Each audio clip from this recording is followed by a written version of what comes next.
you gonna bark all day, little doggy? Or are you gonna bite? Well, hello.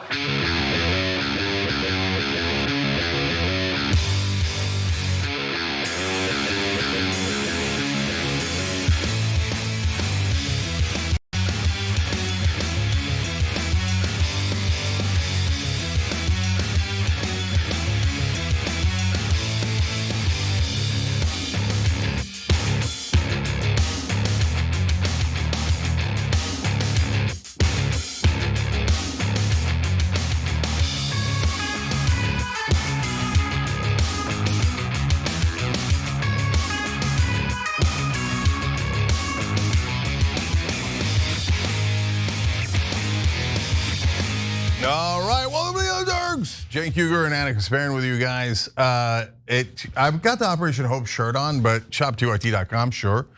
And we had a wonderful Operation Hope last night, and members go check that out whenever you want. Hit the big beautiful button to do all that. But Casper, today is actually kind of an ironic day to wear this shirt because both domestically and in foreign policy, we have loads and loads of bad news.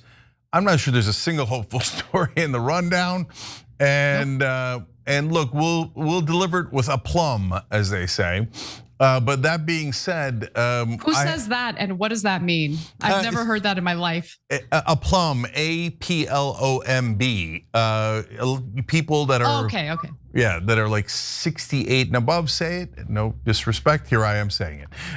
Okay, so anyways, we're getting all the fun out of the way before we tell you the disastrous stuff. Anyways, I have a dire prediction in this show. I have a good prediction and a dire prediction, so you have at least that to look forward to. All right, so Casper, let's get started with the disasters. All right, well, big news today that travesty of a bill has passed. Here we go. On this vote, the yeas are 218, the nays are 214. The motion is adopted.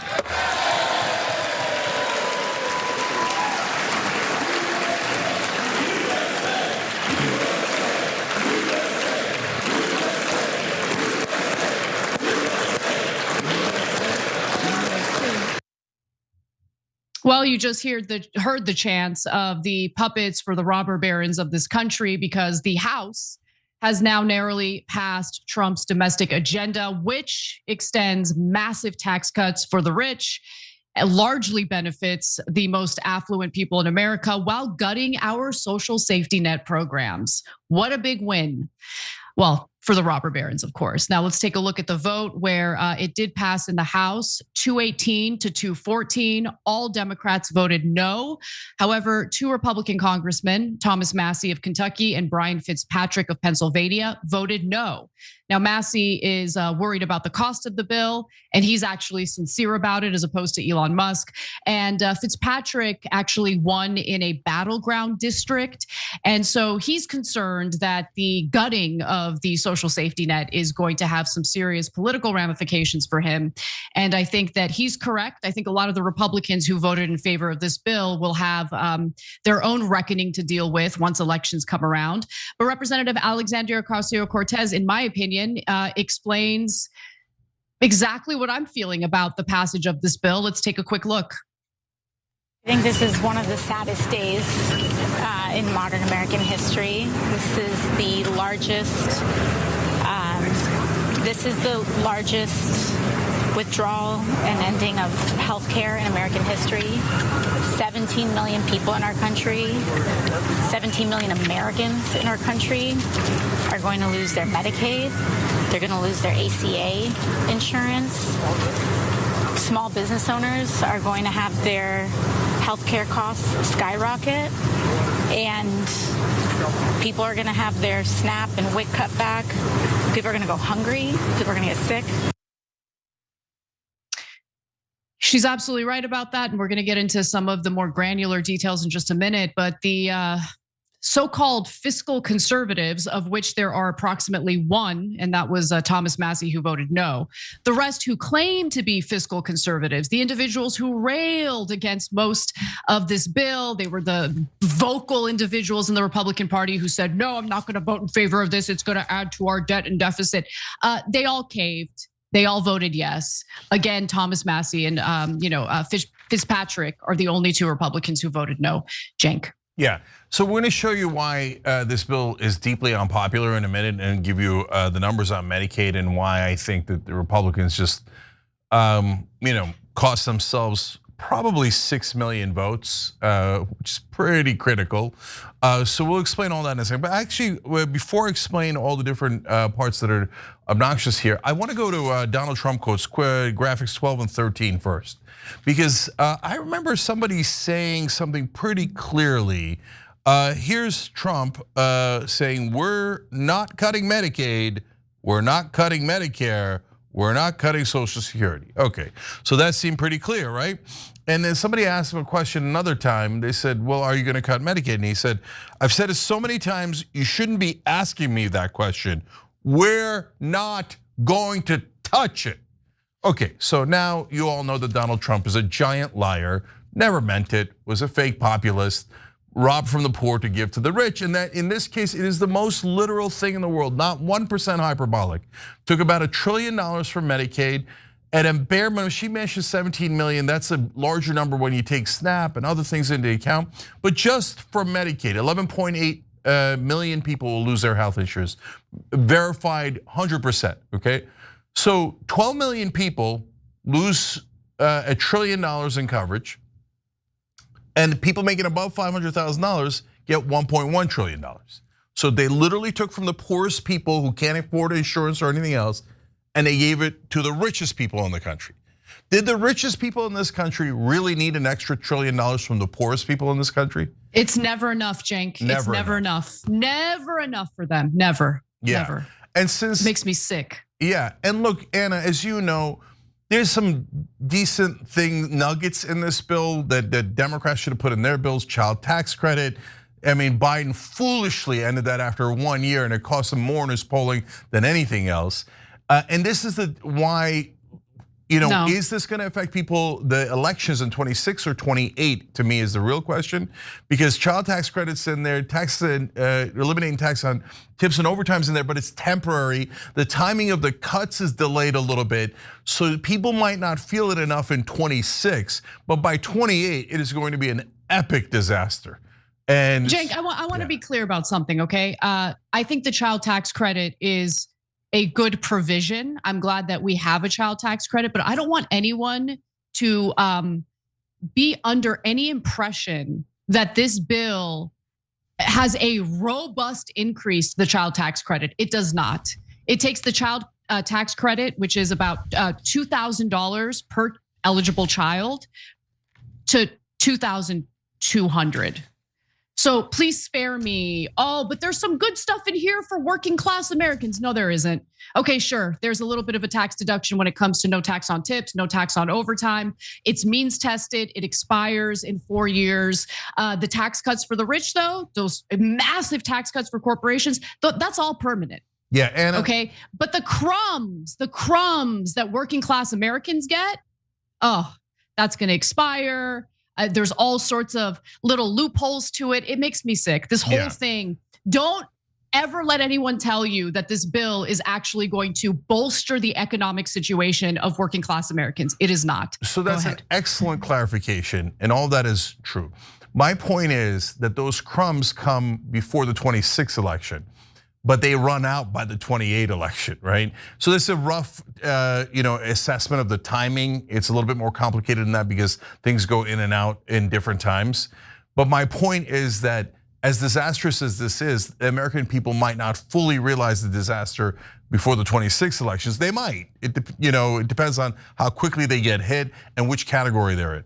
But by 28, there'll be no hiding it. And by 32, I don't know, 32 is so long away. Let's not talk about it. But 28, it's going to explode on the Republican. Look, Anna, last thing on the political side. Who cares, Cenk? Hold on, no, hold on. Let's talk about the political side, we'll which I usually find deeply boring. Okay, the horse race politics. But let's actually focus on that for a minute. Okay, so there will be political ramifications for Republicans who voted in favor of this bill. I have no doubt about that. And then what? Oh, it creates a great opportunity for these loser Democrats to get elected. Yeah, so that's exactly what I was going to go to. What are they going to do for us? Okay, go ahead. Yeah, that's what I was going to get to, Anna. So the Democrats didn't deliver on anything. Now, Nothing. this bill even took out any of the Green New Deal stuff that Biden had passed. So leaving Biden's agenda, like it had no progressive victories now. Any progressive victory that was in Biden's agenda has now been wiped out. So FDR 2.0 was total horse crap, 100% horse crap. They lied to you. But the thing is, voters already know that. That's why the Democratic Party had the chickens come home to roost. They keep telling you that they're gonna pass bills and they never, ever, ever, ever, ever pass them. So the American people are like, God damn these Democrats, and they threw them out on the street, right? So now the Republicans come in and go, oh, we're the populists, we're gonna help the average American. And then what do? They do what Republicans always do. They rob you and give it to the richest people in the country. So now those chickens are gonna come home to roost, and soon everybody in the country will be as black-pilled as Anna. Yeah, I can't believe people aren't there already. I think that we are barreling toward I mean, look, at some point, ordinary people in this country are gonna wake up and say, I've had enough. And if people are freaked out over someone like Zohran Mamdani getting potentially elected as the next mayor of New York City, oh, that's just the tip of the iceberg, homeboys and homegirls. Okay, there are gonna be people calling for a full-blown revolution in this country.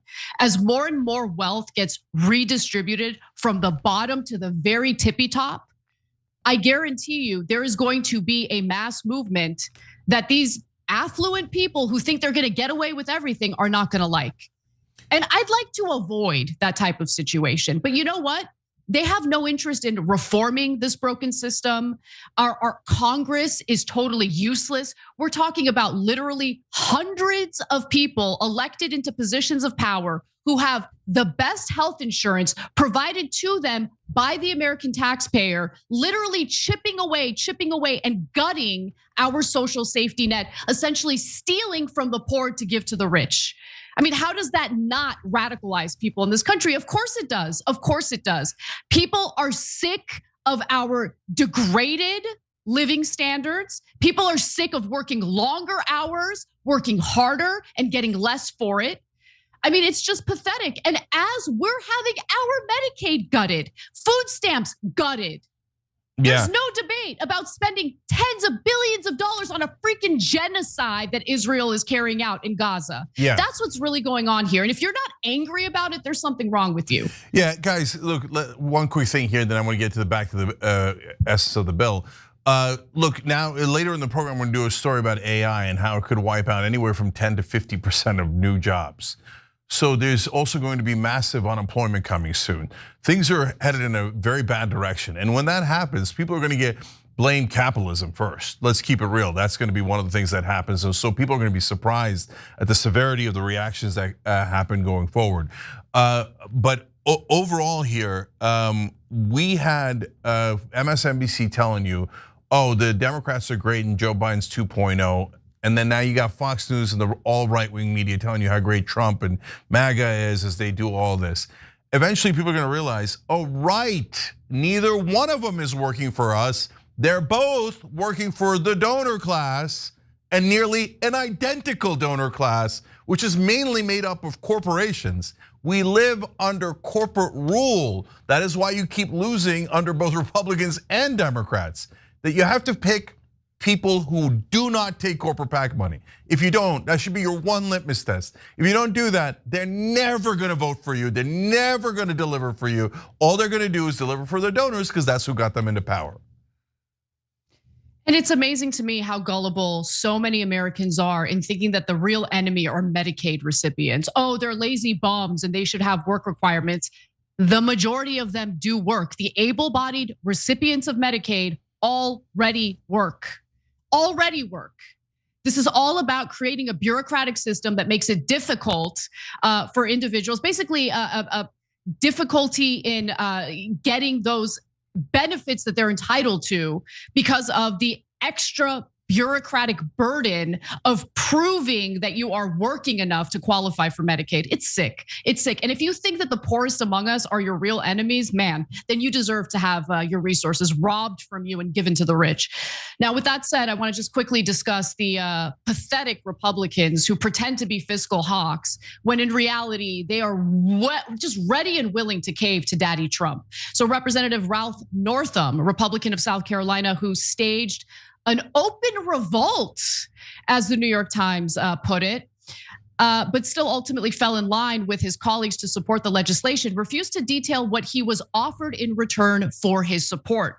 So the New York Times asked him, like, what happened? You said that you are going to vote against this, but you voted in favor of it. And he's like, oh, well, Trump promised me some cookies, but I'm not going to get into details. You'll find out about it next week. Now, I do want to just quickly go over the basics of this bill and why it's so upsetting. And I want to actually put my cards on the table, okay? I am currently working, I don't even know how many jobs. I've got a lot going on. So I'm very likely gonna get a tax break as a result of this bill. I don't want it.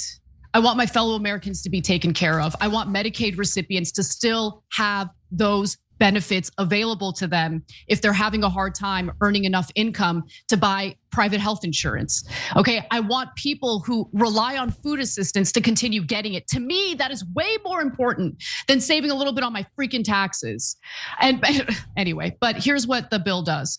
So it extends Trump's 2017 tax cuts. It also allocates hundreds of billions of dollars for border enforcement. Okay, so there's that. It includes a child tax credit of $2,200 per child, but this is means tested. I should be clear about that. It does not apply to high earners.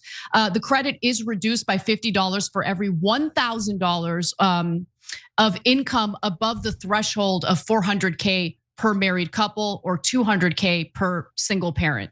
It adds additional means tested tax cuts for tips up to $25,000 and overtime pay up to $12,500, but it will expire in 4 years by the end of 2028. It also increases funding for defense and cuts $1 trillion for Medicaid. It includes reductions to food assistance, also known as SNAP, which are expected to impact 40 million people, 16 million of which, by the way, are children, but considering what we're aiding and abetting in Gaza, I wouldn't make the mistake of thinking our government gives a damn about children. Phases out clean energy tax credits that were passed under Biden. The oil subsidies, those will not be touched, of course. Increases the SALT deduction. By the way, this is something that'll benefit us here in California. And I still think this bill is a complete and utter disaster, but it does increase the SALT deduction from $10,000 to $40,000. So that means the state and local taxes that people in high tax states pay, like in California, can be deducted up to 40 grand. And it adds a $6,000 senior bonus deduction for those who have an income of $75,000 or less. So we're means testing our seniors, that's great. Some households will be able to deduct up to $10,000 of annual interest on their car loans, but that number does decrease for those with annual income of $100,000 or more. Notice how all of the provisions that are supposed to help ordinary people are means tested and they also expire, right? All of the benefits for the rich, those are permanent and obviously they're benefits for the rich. They're not means tested because they're already rich. There are going to be limits to how much students can borrow for college. So the cap for borrowing, from the federal government for professional degrees, such as the education you need to be a doctor or a lawyer, it's capped at $50,000 per year and $200,000 for the student's lifetime. And there's also a lifetime borrowing limit for all federal student loans up to $257,500. The bill included a $5 trillion increase in the debt limit, a measure that Republicans are always pretending they're unwilling to support, but that was necessary to avert a federal default later this year. And the Nonpartisan Congressional Budget Office, CBO, found that the bill would increase the deficit by $3.4 trillion and leave about 12 million people without health insurance by 2034. So make no mistake about this. This is a redistributive bill that will, again, take money from the bottom, take resources meant for the most vulnerable among us, and move it on up to the very top. That's what this is. It's disgusting. Okay, so I want to talk about Republican bitches a little bit. So these are the people who pretended to, oh, Joe, I'm so concerned about the debt. The debt. It added $3.4 trillion to the debt. And then but guys in the House said, like Chip Roy, said, oh, no way. The Senate better make this less debt. Senate added debt. And he's like, okay, I'll do it. What happened? Well, actually, we know what happened. Part of it was that Trump invited them to the White House. I don't blame Trump. He does carrots and sticks, right? I blame him for the bill. I blame him 100% for the bill. But in terms of the strategy of the politics, right? So he says, if you go against me, I'm going to destroy your career, end your career, like I did for Tom Tillerson, the senator from North Carolina. But if you come and play ball, then I'll give you tchotchkes, and I'll be nice to you. And you'd be surprised how petty United States congresspeople are. Although these days you wouldn't be surprised. But when I was growing up, and still to this day on mainstream media, they make them seem like, oh, these honorable senators and congresspeople, they're so important. And they're the best of us. No, you know what happened? He started signing merch for them. And he's like, he gave something to Chip Roy's son. And Chip Roy's like, my son got a tchotchke. So he doesn't care about the debt anymore. Burchett's even worse. Burchett was like, oh, no, I'm not gonna do this, that, blah, blah, blah. And he's like, he said I was good on TV. He was so nice to me. He invited me over and he gave me some signed merchandise and like I'm so happy. Oh, you guys are such losers. Pathetic losers. And then 11 House Republicans signed a letter saying, we are not going to accept Medicaid cuts, right? The Senate added to the existing Medicaid cuts by about $300 billion. And they're like, we completely accept it. All 11 caved. Maybe they got a hat, maybe they got some Trump cologne, golden Trump sneakers. And those bitches walked out and cut the living crap out of Medicaid. And all of them should lose their jobs. All of them, okay? So when they promised you that they were not gonna cut Medicaid, and then they butchered it, but hey, they got a Trump hat signed by the big boss. You know what? One of the things Burchett was giddy about? They misspelled his name on the placard when they went to go see Trump at the White House. Trump put the R in and then signed both sides of the placard. And he's like, oh my God, he signed a placard of my misspelled name. I'm relevant for half a second. And then he started getting on his hands and knees and licking Donald Trump's boots. I'll add any debt you want, as long as our rich donors are happy. Republicans have zero credibility on debt. None. They add more to the debt than anybody alive. It's not even close. So now let's go to the numbers for a second, Anna, to show you the devastation that should come. We'll see if they can, manipulate and propaganda their way out of this. But more than half of adults say that they or their family member has been covered by Medicaid at some point in their lives. I want you to notice the independent line, 29% saying they've been personally covered by Medicaid, and 29% said had family covered by Medicaid, and had a close friend covered by Medicaid is another 12%. That is a monster number. 70% of independents are affected by Medicaid in one way or another. But look at the Republican line, 22% personally covered, 29% family, 13% close friend. That's a huge number of Republicans who are affected. So look, here, I'll give you one more and then give you a conclusion on the politics Hold of on. this. Yeah. No, I guess I want to talk about politics a lot today, but I'm gonna pause and just say something. This bill is going to do a lot of damage to Republican voters, okay? So if you're on the left, you have one of two options. You can go ahead and point at them and laugh at them and dehumanize them for voting for the very people who are gutting the benefits that they rely on. I would venture to say that if you consider yourself a kind left-wing person, you should take a good hard look in the mirror if you opt for that option, okay? Because you should never dehumanize anyone. Or the other option is to be kind, explain what's actually going on here, and offer up a better system. So we're at a crossroads right now. And the real question is, what does the left want to do? Do we want to just continue with the status quo of supporting a pathetic Democratic Party as a substitute for the pathetic Republican Party? Do we want to keep demonizing Republican voters who are going to be harmed by this bill? Or do we do outreach? Do we try to help people understand how our system actually works and try to build the coalitions necessary to finally break this broken system? Break through this broken system. Yeah. I don't know what's gonna happen, but I'm just we've been doing this for so long, Cenk. Okay, for me, it's been almost 2 decades. I am sick of the repetitive nature of our politics. We need a breakthrough, and we're never gonna get that breakthrough if we keep thinking of things as tribal. We have to do outreach to ordinary people, regardless of who they voted for. Yeah, well, you know me, obviously I couldn't agree more. In fact, I'll give you a little bit of what my hope for it. So look, guys, of course Anna's right. You can go ha to people when they're down. I don't think that that's a real left-wing position to do that. I mean, you could get a little schadenfreude. I get it. You could vent. I get it, because we told you not to do this. We told you not to do this, right? We told you he was going to affect you and not just the others, right? I get it. But I don't. Be better than that and say, look, they lied to you. Now come over to the side that actually is going to deliver for you. But if you're going to say that, you have to actually deliver. You can't keep electing corporate Democrats who are never, my entire lifetime, they never deliver. The minimum wage is at $7.25. Come on, they're a joke, right? So that's why I always take action. And people can say, okay, I don't like your action. Great, then take a different action.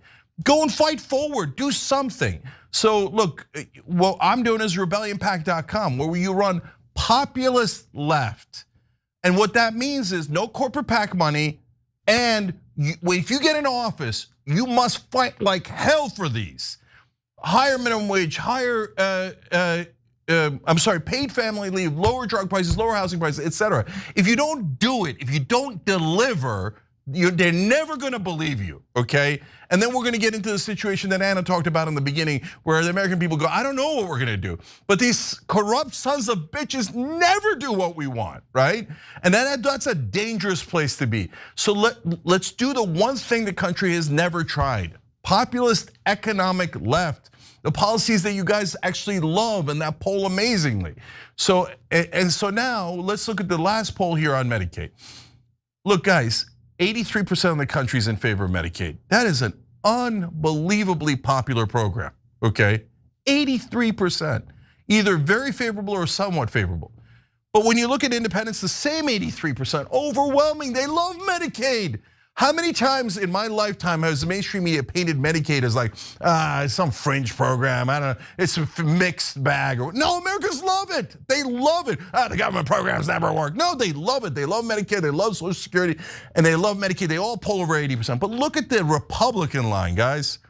74% view it as favorable. 74% of Republican voters wanted Medicaid, and it just got cut. So welcome those guys in to the best of your ability, and you might not get them all. Some of them might say, oh no, even though I lost my health insurance and my kids are sick and I don't know what to do, I hate undocumented immigrants or something and vote for Trump, the next Trump, et cetera. But a lot of them will go, oh, I thought he was against the establishment, and it turns out he is the establishment. He is a rich elite. He did deliver for his donors. He was full of crap. Promise them that you'll actually do something, and then do it. You must do it. You must deliver. And the good news is the next party that actually delivers to the average American is going to be so wildly popular because we haven't seen it in our entire lifetimes. Yeah. All right, we got to take a break. When we come back, we'll talk a little bit about one of the smallest provisions in this bill that has really upset Ben Shapiro. All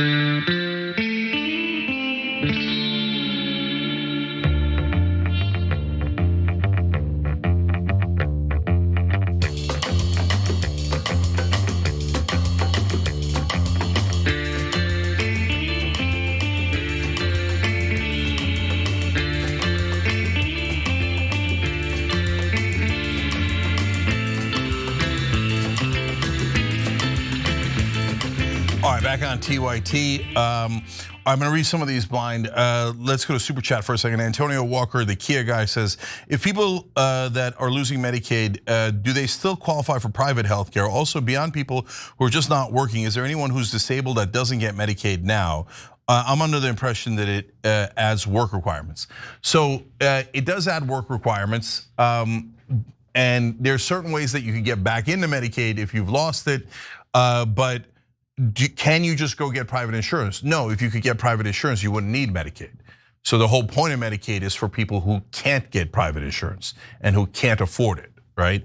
So the number of people that are going to lose it is very much real. So what happens as a consequence of that afterwards is a good question. And so 000. Jump in. Yeah, go ahead. Hold on, Cenk, hold on. Look, the bill cuts. It cuts $1 trillion to Medicaid. So the cuts, they've already happened. Medicaid will receive less resources. So I think the work requirement thing is just BS, right? I think even if someone qualifies for Medicaid under the work requirement rule, if there are less resources going to Medicaid, that means people are gonna get kicked off the rolls. It's just the fact of this whole situation. And that's what they did. They literally cut $1 trillion. We thought that the $880 billion cut to Medicaid was bad.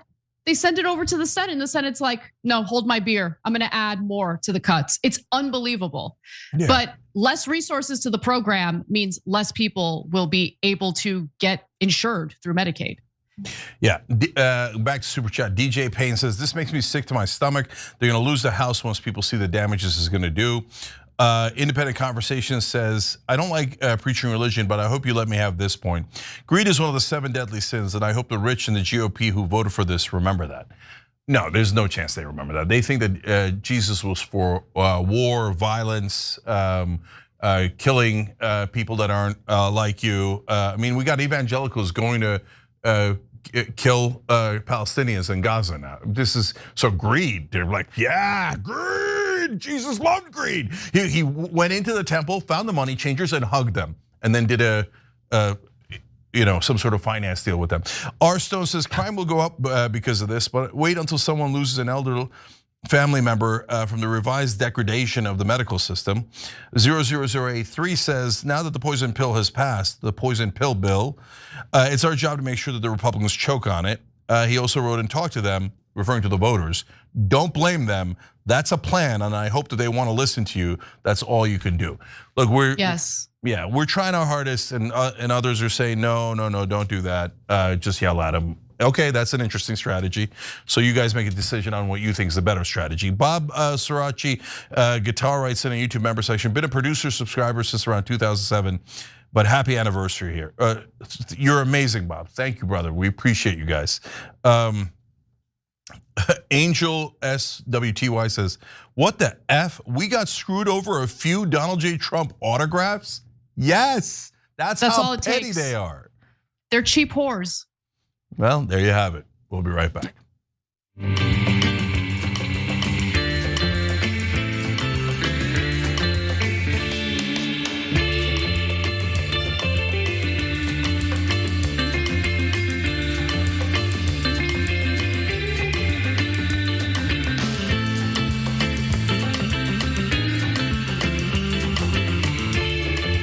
All right, back on TYT, Cenk and Anna with you guys, but also Mechanicor and Trisha Briggs. Thank you for joining through the join button on YouTube. You could also do it through tyt.com/join. Archdragon R1 wrote it on Twitch. Chanting USA while actively destroying the economy is just sad. Did remind me a little bit of Star Wars. Democracy dies with deafening applause, something along those lines. All right, Anna. All right, let's get to our next story. It includes making permanent the annual child tax credit at a level of $2,200, House Republicans want to bump it to $2,500 and then scale it back to $2,000 after 2028. And again, the child tax credit is essentially a giveaway to people who don't pay taxes in the first place. Like the earned income tax credit. Very often, you're giving a tax credit to people who don't pay taxes, so it's just a check. Yes. Yeah, that's, the big problem with the big, beautiful bill that just passed, the one that redistributes wealth from the bottom to the very wealthiest among us, the one that guts Medicaid to the tune of $1 trillion, the one that also cuts funding to food assistance for the needy. All those provisions, not much of an issue. The real problem here, Cenk, is that the child tax credit will go from $2,000 per eligible child to $2,200 per eligible child. I mean, what an injustice. What an injustice. Do these people even pay taxes? Yeah. Do they? I have the answer to that, by the way, in a minute. Yeah, so first of all my life I've heard Republicans like Ben Shapiro tell me, oh man, do we need tax cuts, tax credits, tax subsidies, and that stimulates the economy, and it's the most important thing in the whole wide world. You got it. Now you're like, okay, let's child tax credit. But that's just going to non-rich people. I didn't mean that. I meant only to the super rich. But how about the earned income tax credit? It's earned income because it's for the working poor. By definition, they're working to get earned income tax credit. So they're not bums, they're not anything, right? They all the nonsense, demagoguing stereotypes that they put out there. So these are hardworking Americans, right? They're not working hard enough, Cenk. They're the poors. They're not working hard enough. That's the real problem here. And so all of a sudden, when it comes to the working poor, the middle class, etc., he's like, what is these stupid tax credits going to the poor and middle class? You should go to the rich. Okay, you know how much the rich got? The top people making above $500,000. I'm going to say this 200 times. They got $1.1 trillion. On average, the people in the top 1% got $65,000 a year extra from this bill every single year. So by the time Trump leaves office, they're going to have gotten $195,000 at least extra. The very richest people in the country. But for Ben Shapiro, not enough. It shouldn't have been 200,000, should have been 400,000 to the top 1%. Take more of those tax credits we pretended to like away from families, away from the working poor, and give it to the rich and only the rich. Ben Shapiro says that's exactly who Ben Shapiro is. I mean, he cares about protecting the rich as much as he cares about protecting Israel. And those are his only two issues. Everything else is just pyrotechnics, fireworks, etc., a bag of squirrels, all of it to distract, trans this, that, the other thing. All he cares about is rich, rich, rich, rich, rich, plus Israel. So let's talk a little bit about the child tax credit, because what he is claiming here is that the child tax credit is going to benefit individuals who contribute nothing to federal taxes, right? That's the argument here. Now let's take a look at what the child tax credit was or has been prior to the passage of Trump's agenda. So as of 2024, this is reported by Newsweek, the credit provides up to $2,000 per qualifying child under the age of 17, with up to $1,600 of that amount refundable. I'll explain what that means in just a minute. This means eligible families can receive a portion of the credit as a refund, even if they owe no federal income tax. So it is true that the child tax credit would still go to benefit individuals who are earning an income, but are not earning enough to have to pay federal taxes, okay? And so that's what he's complaining about here. And he's making it seem like most of the beneficiaries of this provision are not paying federal taxes, which is hilarious to me. That's not the case. Now, how does the child tax credit change under Trump's agenda, under the legislation that just passed? Well, the bill boosts the child tax credit from a current credit of $2,000 up to, wow, $2,200. Ooh, an added $200, and would rise every year linked to inflation. However, it does not change the refundable portion of the credit, which is set at $1,600. Okay, so those are the changes. Now, most who benefit from the child tax credit actually do pay federal taxes, if you could believe it. Actually, I can't believe it. It's the easiest thing in the world to believe. So let's take a look at data that was released by the Tax Policy Center using IRS data. What they found, and this was an analysis that they did in 2022, was that the majority of aggregate credit dollars were received by taxpayers with income between $50,000 and $500,000. So, Jake, I'm not like some tax expert, but if I'm not mistaken, individuals earning between $50,000 and $500,000 pay federal taxes. Is that correct? Yeah, that is correct. And there's one other thing I want to draw attention to. Anna read it to you guys, but I hope you got it. So if they don't pay any taxes, the maximum they can get is $1,600. That was what it was before. And after this bill, it's still $1,600. So Bingo. If they don't pay any taxes, then they didn't get a single extra dollar. But Ben Shapiro is still complaining about it as if the bill did that, but the bill didn't do that at all. And so what he's actually complaining about is, why are these people even getting a child tax credit?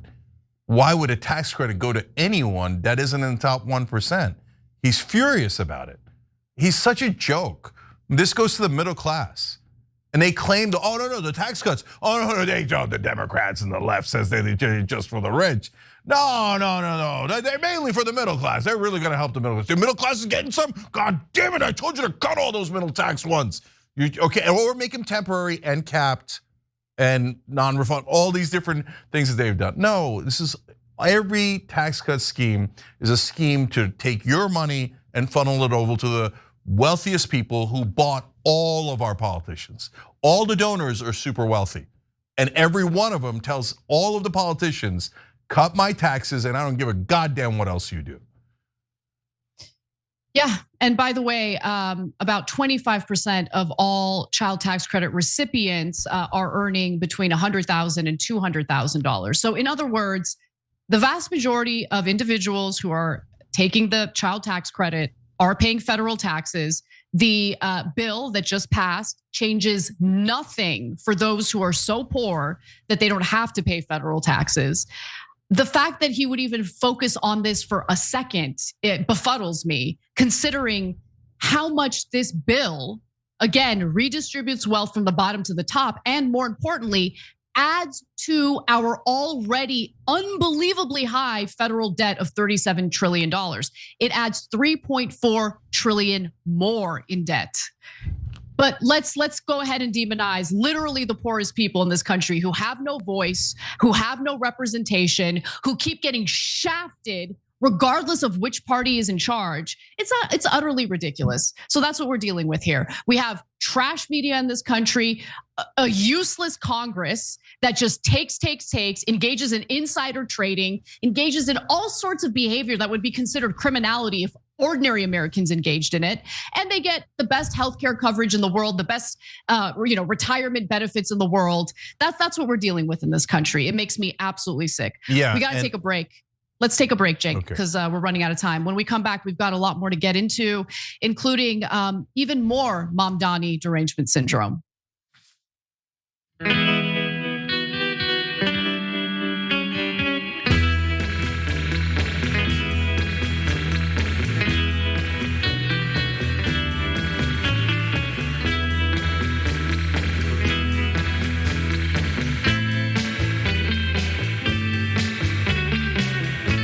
All right, back on a social break here. Let's go to tyt.com/members.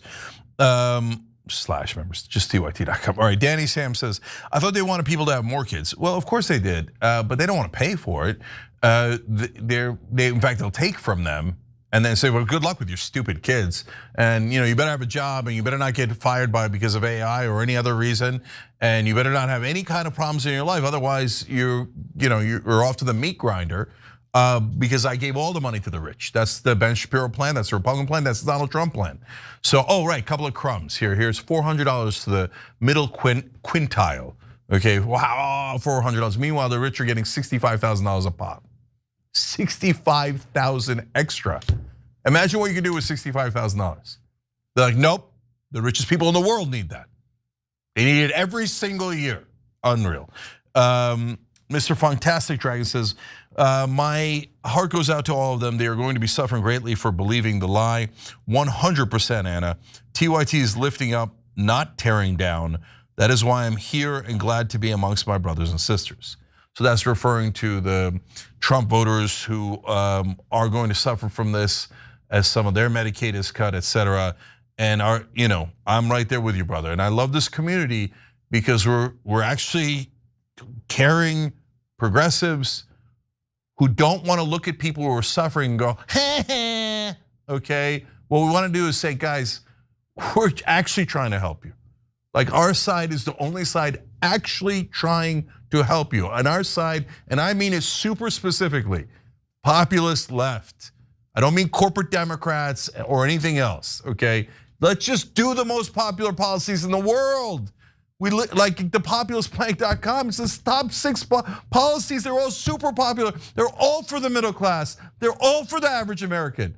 Oh, golly gee, I can't figure out what I should do, Democrats say. Why don't you do the policies that are theoretically your policies that all poll in 70% or higher? Oh, I can't figure it out. Oh, did I take a donor check and put it in my pocket? Oh, is that polling at 93%? I couldn't figure it out, but I have a bat. Okay, Hakeem Jeffries with his dumbass photo op with the bat. What are you gonna do with a bat, tough guy? What are you gonna do? Okay, other than knock yourself out accidentally, the clown that you are. Wong John says, all we saw was from Dems was theater. Oh, here he goes. Jeffries posts a photo of him holding a bat and Schumer patting himself on the back for renaming it the Big Ugly Bill. These corp Democrats' spines are weaker than the paper checks their bribes are written on. So he saw, yeah, go ahead. Oh, I forgot to mention it when we covered the story. Look, the Congressional Progressive Caucus, they do have a plan that I think is excellent if they execute it right and actually do it, which is they're planning to travel to various districts where Republicans obviously voted yes on this bill, knowing that they have a high number of constituents who are reliant on Medicaid. They're gonna start campaigning in those areas and spreading the information about what actually transpired as a result of this bill. I think that's a really smart strategy. Remember, that's what I wanted Democrats to do as the giant debate over Biden's infrastructure bill and social infrastructure agenda was happening in Congress. Of course, they didn't do it because they never meant it, but maybe progressives do. I guess we're gonna wait and see.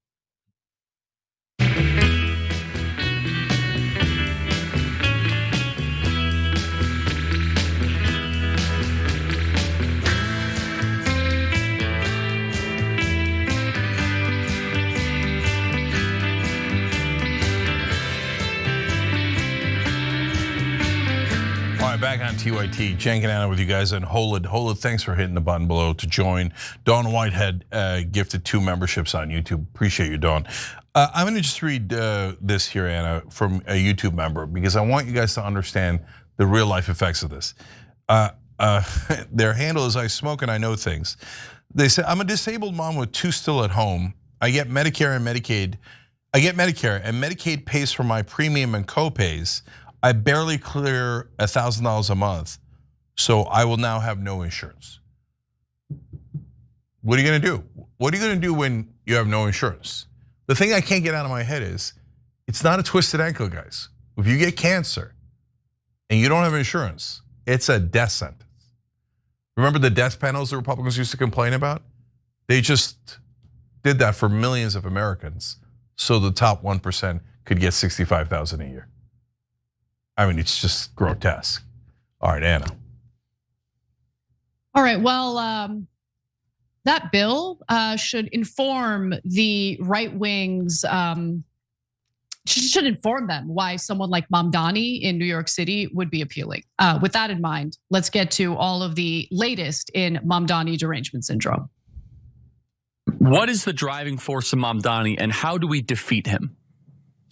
Yeah, well, Trump told me yesterday he's just going to put him in jail. Your beloved New York City may well be led by a communist soon, Zohran Mamdani, who in his nomination speech said he will defy ICE and will not allow ICE to arrest criminal aliens in New York City. Your message to communist Zohran Mamdani? Well, then we'll have to arrest him. Well, you just heard the president of the United States, Donald Trump, threatening to surveil and arrest New York City mayoral candidate Zohran Mamdani for not going along with Trump's demands. Now, he's also falsely questioning Mamdani's immigration status, which is par for the course when it comes to this administration, quite frankly.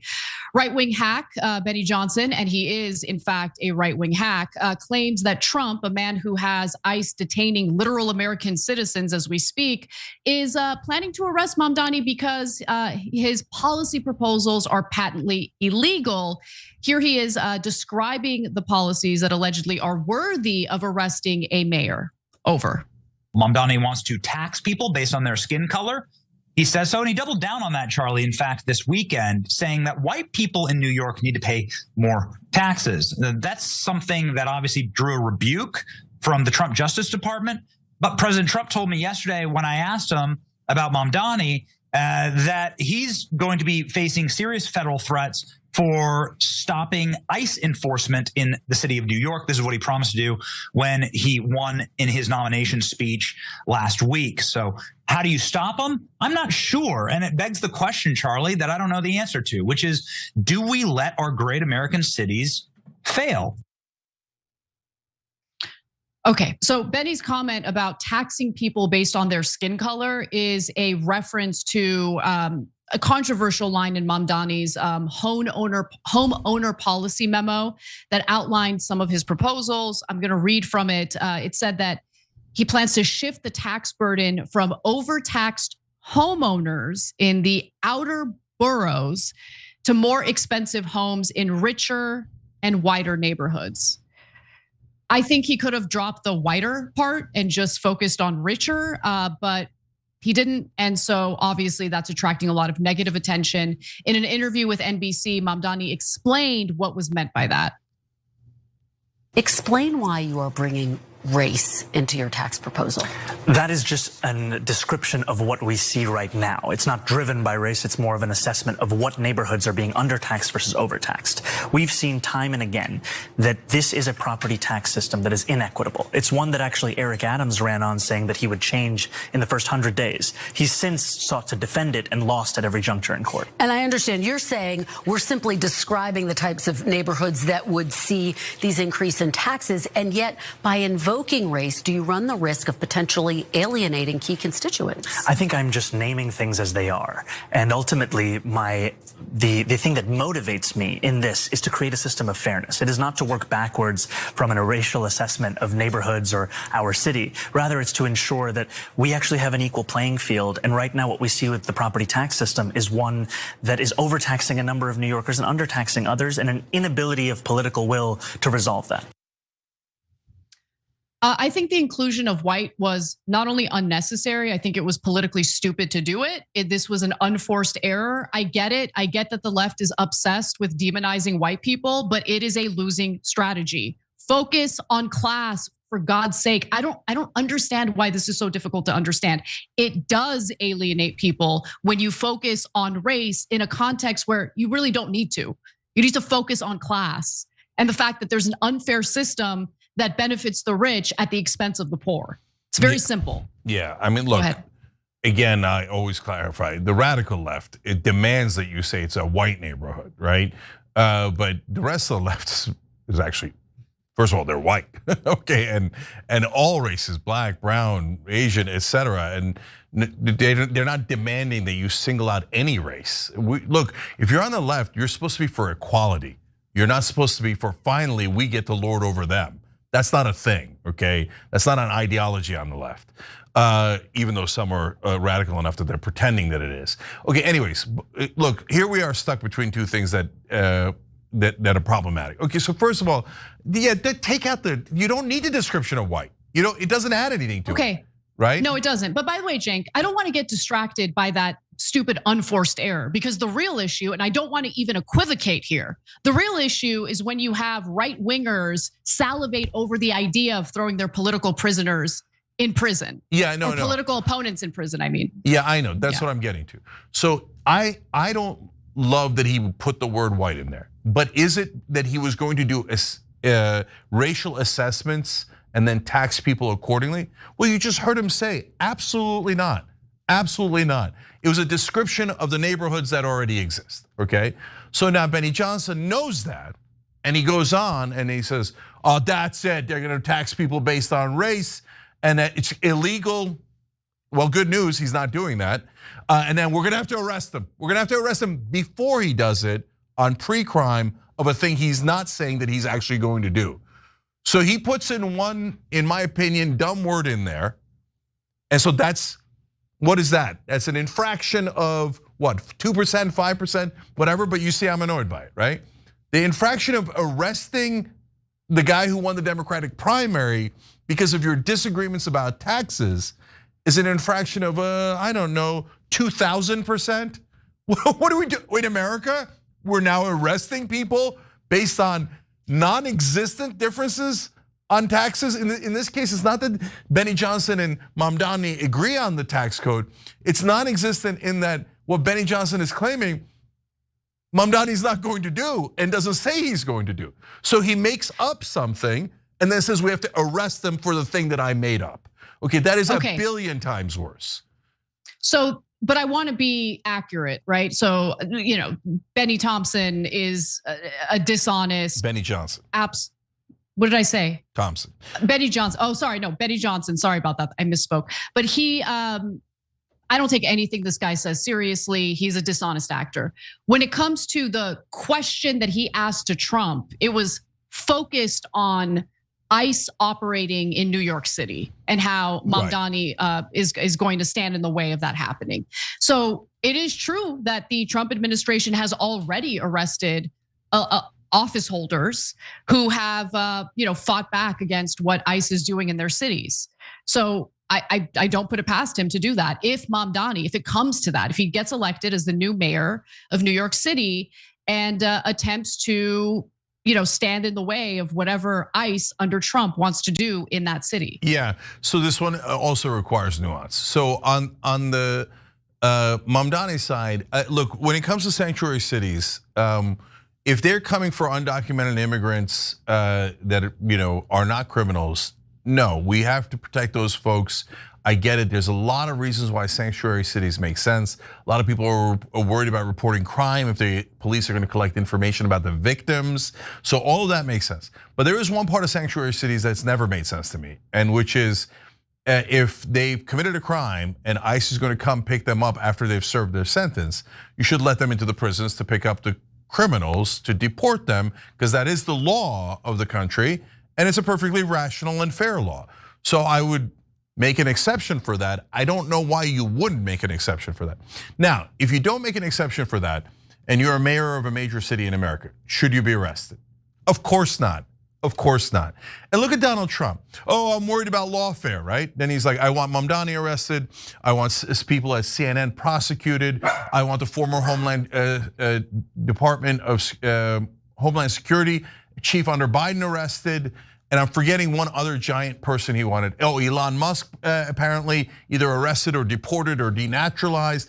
Anyone who criticizes Donald Trump, arrested, arrested, arrested. What happened to lawfare? And don't tell me whataboutisms. Oh, well, they did it to Trump. So is that your principle if you're on the right? Oh, they did it to us, I think, even though he has an entire history of doing financial fraud. But okay, whatever, right? But let's say that you think that it was so unjust. So your answer is, let's go arrest them all for no reason over political disagreements? How is that principled? That's the opposite of being principled. That's saying, you know what, I like government tyranny as long as it's my guy doing it. So yeah, that's exactly right. I mean, that's the doom loop that we're unfortunately stuck in this country. When people are thinking about politics as if it's like a blood sport, when they're super tribal about their team, regardless of how much their team screws them over, we're endlessly in this doom loop that I can't stand. But getting back to Trump, Zohran is not taking kindly to Trump's threats. He responded directly saying, quote, "The president of the United States just threatened to have me arrested, stripped of my citizenship, put in a detention camp and deported, not because I have broken any law, but because I will refuse to let ICE terrorize our city." It is rare to see a Democrat fight back, to be honest with you. But he also says that Trump's statements don't just represent an attack on our democracy, but an attempt to send a message to every New Yorker who refuses to hide in the shadows. If you speak up, they will come for you. We will not accept this intimidation. All right, good. So, yeah. So we're going to give you the second half of the story now because establishment Democrats are coming after him too. So in the live chat, shows live 6 to 8 o'clock Eastern every weekday. We're asking about who hates Mamdani more. Racist MAGA supporters, the ones that are coming after him for being Muslim and all the things that they've said about him, or establishment Democrats. So let's give you the other side now, Anna, with establishment Democrats. Right. So establishment Democrats, corporate Democrats, not too happy about Mamdani, and Mamdani has been getting a lot of attacks from them. So for instance, there's a new op-ed written by Tom Swazi, and he writes in this piece titled, "For Democrats, Mamdani is a wake-up call and a bad example. He shows how the party is falling short, but he has the wrong solution." So Tom's gonna give us the right solutions, right? So let's get into it. He writes in the piece that the far right and the far left have exploited the weakened bond between Democratic leadership and working families. Listen, the libs have been problematic in that they keep pushing for maximalist social policies that 80% of the country hates. They are not a problem because they want a more fair economic system that gives everyone an opportunity to move up the economic ladder. That is not the problem with the libs or the far left. I want to be clear about that. Their social issues are issues, but that's not the reason why the Democratic Party lost. He writes that, this is Representative Tom Swazi. Mr. Mamdani's campaign made lofty utopian promises. Get a load of this. Free public transit. Ooh, utopian. Free college tuition, utopian? More public housing, sweeping debt cancellation, and massive overhauls of systems far beyond his authority, all paid for by huge tax increases. The last thing New York and other blue jurisdictions need is higher taxes. Well, I agree about the higher taxes. I think the blue jurisdictions that he's referring to here have a problem with corrupt Democrats running them, taking the high revenue they get to enjoy through high taxes in these big cities or blue states, and then they funnel it to their NGO friends, their nonprofit buddies who have no accountability and essentially pad their pockets with taxpayer dollars. I think that's the big issue here. But of course, Swazi's not going to address that. If we want to raise taxes on the wealthiest, or at the very least, return to pre-Trump rates for those earning more than $400,000, which we should, well, you haven't. Let's let Congress do it. Cities and states need to stop raising taxes and putting themselves in an unsustainable competitive disadvantage. Okay, so let me just address the fact that there was a time in this country where we did have free college tuition for public institutions. The idea that free transit is utopian is hilarious to me. But it's funny how these things are listed as utopian when tax breaks that run so deep allow a company like Amazon to pay $0 in federal taxes. That's not a tax. But free public transit in a major city is attacked as utopian? It's amazing to me. No, these Democrats are useless, absolutely useless. Go ahead, Cenk. Yeah, so he also suggested other anodyne things like, oh, we should be more pro-union. Okay, that's why you passed the PRO Act. Oh, right, you didn't. But when Obama was in office, he was going to pass a different pro-union bill, and he had 8 years to do it. That's what. Oh, right, you didn't. They never do. And he said we got to raise the federal minimum wage.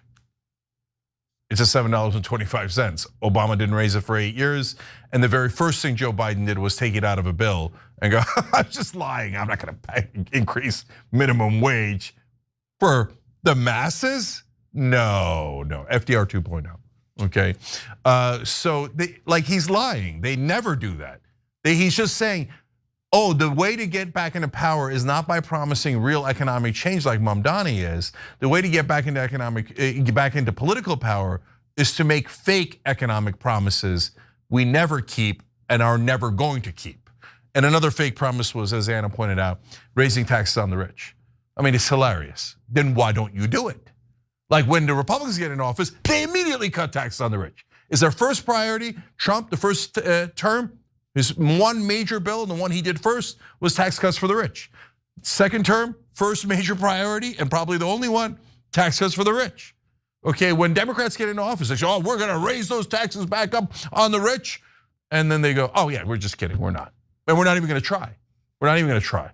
And Trump cut corporate taxes from 35 to 21.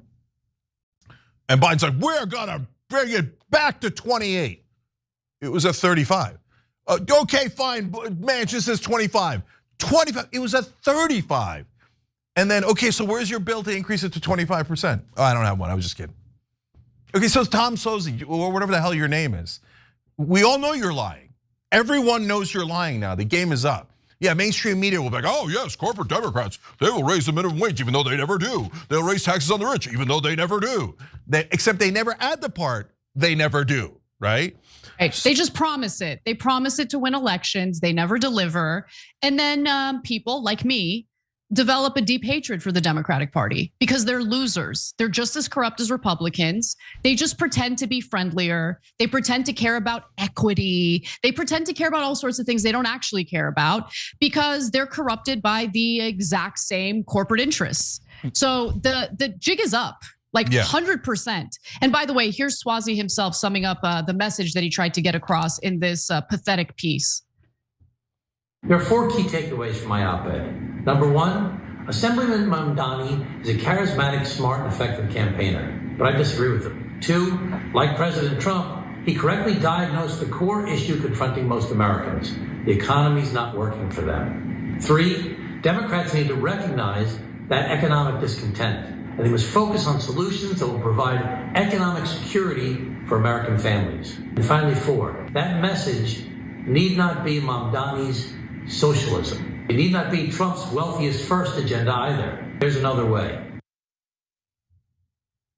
So look, if we actually have some sort of socialist revolution in this country, I want corporate Democrats to understand it's their fault. Yeah. They need to understand that. 100%. It's their fault. So that guy, you know how many times he objected when Biden didn't push for paid family leave or the public option or minimum wage or any of the policies he's pretending to be in favor of? He objected a grand total of 0 times. Loved it, loved it. Loves fake policies that they never do while it's pocketing tons of corporate cash, okay? So that's how these corporate Democrats are. That's why, as you saw in the poll, it's around 50-50 on who is gonna do more damage to Mamdani and who attacks him more. Establishment Democrats, see, look at that, 51-49. Establishment Democrats beating out racist MAGA supporters for who hates Mamdani more. And I'm gonna add one last one, because Mamdani has pulled off an amazing feat. He has, although they do get united every once in a while, and oftentimes disastrously, he's united the neo-libs with the neocons, okay? Yep. So Mark Penn, former top advisor, top pollster to the Clintons, Bill Clinton and Hillary Clinton during their campaigns and the presidency, came out and he had a very unique charge against Mamdani. You're not gonna believe it. He said, he's an anti-Semite. Why is he an anti-Semite? He didn't state any statements that Mamdani has made that's anti-Semitic because he hasn't made any. He's just like, he's against Israel. How dare he? Okay, and he won't even say that Palestinians are all terrorists. He won't say it, okay? Okay, oh wow, so he doesn't want more war. I should shed a tear over that. No, look, as you can tell here, I don't agree with all of Mamdani's policies. I don't agree with them. Even on the ones I agree with, I don't agree how far he's gone with them, right? But my God, will I take change over no change? Will I take effort over no effort? You know what Mamdani's doing? He's getting caught trying, right? Whereas the Mark Penns of the world and the Sawsies of the world and all those folks were like, don't try, don't try, don't try. They're the problem, they're the problem. So would a government-run grocery store been at the top of my priority list? No, I wouldn't have made my priority list, okay? But would I rather try that than put fake Democrats who are gonna lie to you and then deliver for their corporate donors instead? No, give me Mamdani. let's try Mamdani, okay? Because we've tried these guys 100 times. They never deliver. They're the world's biggest liars. The only people they deliver for are Israel, the donor class, and the super rich, period. Bingo. All right, we gotta take a break. We'll be right back.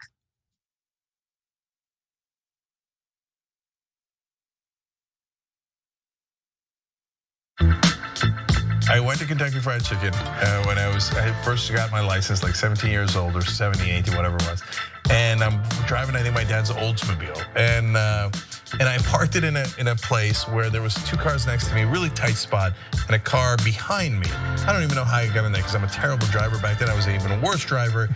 And on the roads I'm okay, but in parking spots, I have terrible spatial reasoning and I'm a mess. And on my way out, I hit all 3 cars at once. I broke all records, okay? So I went, as I'm backing out, I went boom, oh, and this side hit that car, this side hit this car, and the back hit the 3rd car, okay? And I got stuck. I didn't know how to get out. Like, I went, okay, for this, and then I'm like, no, and then, right? And then finally I had to stop, go inside the KFC and go, I'm sorry, I hit a bunch of your cars. They're like, what do you mean a bunch of your cars? I'm like, I don't know. Wow, there's a B? Yeah. I'm like, I hit 3 cars. I don't know. So you guys gotta come help me, okay? Okay, so 1, my bad. Really sorry about that. Okay, number 2, can someone take my car out? Because I don't want to keep hitting your cars, and I'm incapable of taking it out of this spot. Now baby, move that fat, baby, move that fat. Out.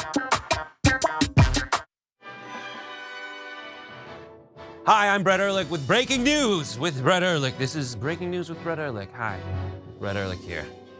According to EPA head Scott Pruitt, climate change is not happening. He cited a meme on Facebook he saw.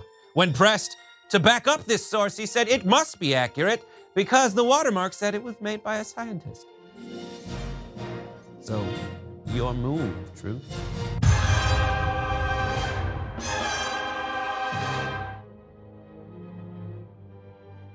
At TYT, our mission is to boldly pursue truth, challenge the establishment, and drive positive change. At a time when corporate capture of our media, our government, and our politics is nearly absolute, everyday working people need a champion to fight for them and to push back against the powerful interests that threaten our democracy itself. At TYT, we're proudly progressive and call out corruption and duplicity wherever we see it, from Republicans, Democrats, or anyone else. And unlike mainstream news media outlets, we're not beholden to corporate advertisers, to defense contractors, to Wall Street, or to big pharma. We only have to answer to our audience, and for nearly 2 decades, we've accomplished that by delivering honest, timely, and insightful perspectives on the day's news without fear or favor or concern for whose toes we might step on or which powerful elites we might offend. And while we're super serious about the news, we also manage to do it in a way that is fun and lighthearted. We can do this together and serve our audience, and yes, have fun doing it.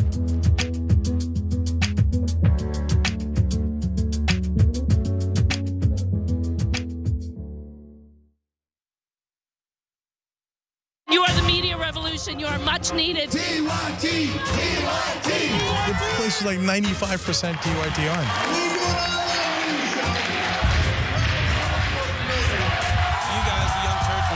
Favorite channel, we're getting that message out. Cenk and the Young Turks do an extraordinarily good job.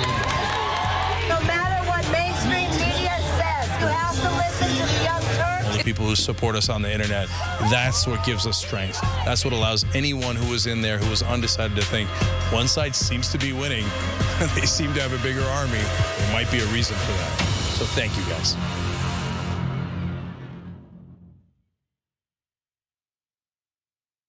Are you gonna bark all day, little doggy? Or are you gonna bite?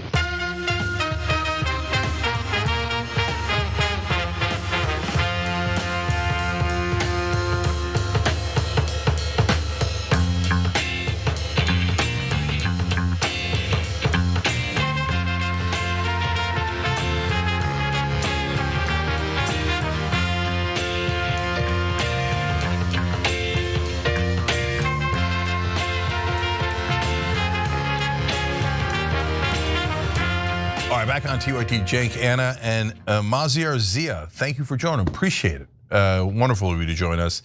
You can do it through the join button on YouTube or tyt.com/join. All right, Casper. Well, while Americans are seeing their Social Security, but Medicaid benefits and food assistance benefits gutted, they should get a better idea of where our tax resources are going toward. Bombed, besieged, starved, and then shot at when they try to get some food. Hungry Palestinians are met with live bullets at so-called aid sites run by Israeli and US contractors. The controversial Gaza Humanitarian Foundation, or GHF, has been long accused of killing and wounding aid seekers. Now the Associated Press says it's obtained this leaked video from people within the GHF. American contractors guarding the distribution sites in Gaza are using live ammunition and stun grenades against Palestinians desperately searching for food. And that's according to a new explosive report by the Associated Press. So 2 US contractors working at the Israel-US-backed Gaza Humanitarian Foundation spoke to the Associated Press on condition of anonymity and said they were coming forward because they were disturbed by what they considered dangerous and irresponsible practices. They said the security staff hired were often unqualified, unvetted, heavily armed, and seemed to have an open license to do whatever they wished. And it appears to be the case when you look at the death toll of Palestinians who have been shot and killed at these humanitarian aid hubs, upward of 500 individuals at this point. The numbers continue to rise. The contractors work for UG Solutions, an American outfit subcontracted to hire security personnel for the GHF. Now, they said their colleagues regularly lobbed stun grenades and pepper spray in the direction of Palestinians. One contractor said bullets were fired in all directions, in the air, into the ground, and at times toward the Palestinians, recalling at least one instance where he thought someone had been hit. During a single distribution in June, contractors used 37 stun grenades, 27 rubber and smoke scat shell projectiles, and 60 cans of pepper spray. 60 cans of pepper spray. And that's according to internal text communications that were shared by the Associated Press. Now, the contractor said that there are innocent people being hurt badly, needlessly. I would venture to say, though, especially for the Israeli contractors who are taking part in this, I don't think that's the bug. I think that's the feature. I think it's pretty clear at this point. The footage seems to corroborate those accounts. And here's another disturbing video the contractor shared with the Associated Press. Just want to give you warning because obviously it's brutal to see this level of human suffering that's only made worse by the very people who are allegedly trying to help them. Let's take a look. In one video, heavily armed American security guards appear to discuss clearing Palestinians gathered to get food. At least 15 gunshots can be heard. I think you hit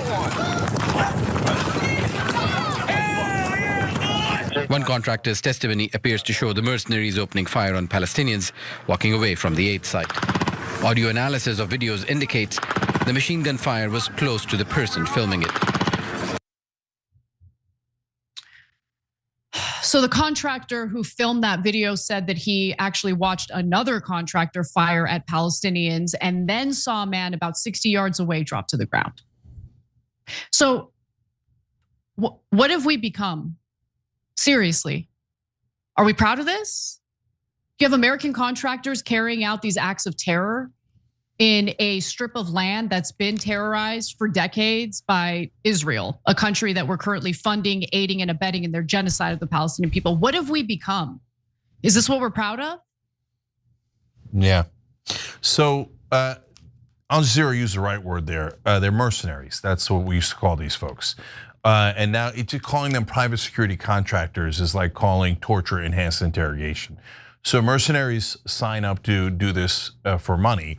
They're not with the US government, they're not with the Israeli government, but the Israeli government is using them in some atrocious ways, which we're gonna explain in a second. And these mercenaries, American and otherwise, are killing Palestinian civilians in ways that are atrocious. So one of the ways we just showed you, right? And did you notice, one of them says, hey, I think you just shot one. And the other one goes, oh, hell yeah, boy. But we showed you what their conditions were. There's no one armed among the Palestinians, and they're boxed in. And they're just shooting them like fish in a barrel. And they think that's like a cool, tough guy thing. Hell yeah, you shot an unarmed civilian. Was it a kid?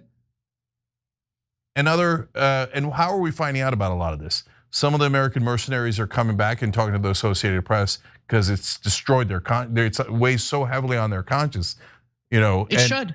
And the IDF soldiers now are going and talking to Haaretz because it's weighing on their conscience about how it's wanton slaughter. And so it's their own side going, what are we doing? I thought we were going to do something decent. We're just murdering civilian after civilian. And one of the mercenaries, American mercenaries, said, there was no Hamas in sight anywhere.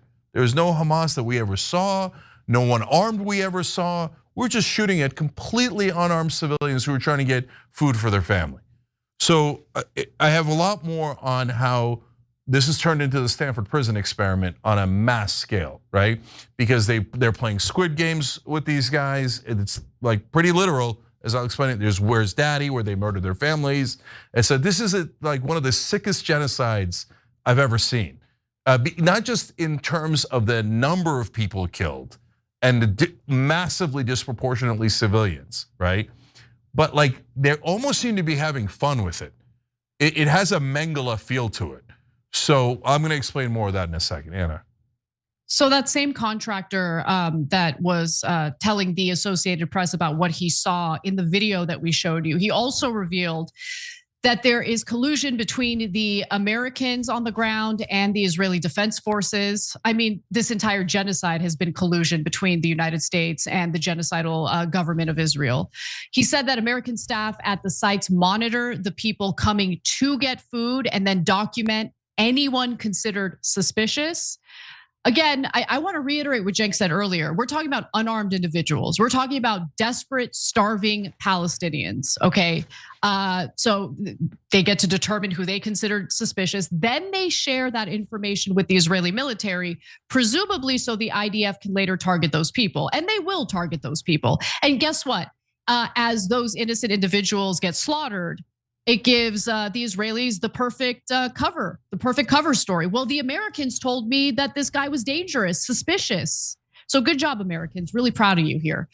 God, it's so disgusting. This is such a stain, and it will follow America and our history for the end of time. Honestly, I can't believe that this is what we're aiding and abetting. We're funding this. We won't fund Medicaid, okay, for poor Americans who need health insurance. Okay, but we'll fund this, the slaughter of innocents in Gaza.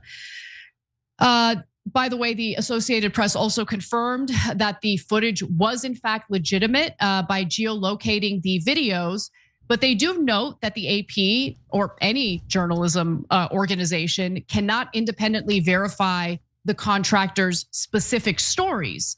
Now, why is that the case? Well, it's because Israel does not allow journalists into Gaza, meaning they cannot access the GHF sites, which, by the way, are also located in Israeli militarized zones. And I remember doing a story about how any Palestinian in a militarized zone in Gaza will get shot, no questions asked. So interesting that they've located these humanitarian aid hubs in militarized zones. But every report that we've seen about the aid distribution in Gaza make these stories extremely credible. So there was also the harrowing Haaretz report in which IDF soldiers, okay, said that they were ordered to shoot deliberately at unarmed Gazans waiting for aid. That piece was titled, "It's a Killing Field. IDF soldiers ordered to shoot deliberately at unarmed Gazans waiting for humanitarian aid." And just last night, 45 people who were attempting to receive humanitarian aid were killed in Israeli airstrikes and shootings because, of course, again, that's not the bug, that is the feature. This is very much intentional. Anyone trying to gaslight you into believing otherwise is lying to you. Okay, this is not a moral army. This is an army full of literal terrorists who have no shame in slaughtering innocent people on a daily basis. I'm being 100% clear about that, and I mean what I'm saying. Okay, no one is going to deter me from telling the truth about what's going on. 5 were killed on the roads leading to the Gaza Humanitarian Foundation sites. Another 40 were killed while waiting for trucks carrying UN aid in several locations around Gaza. More than 500 Palestinians have been killed and hundreds more wounded since the GHF food distribution sites opened in May. Nonetheless, last month, the US government pledged $30 million more for the group to continue operations.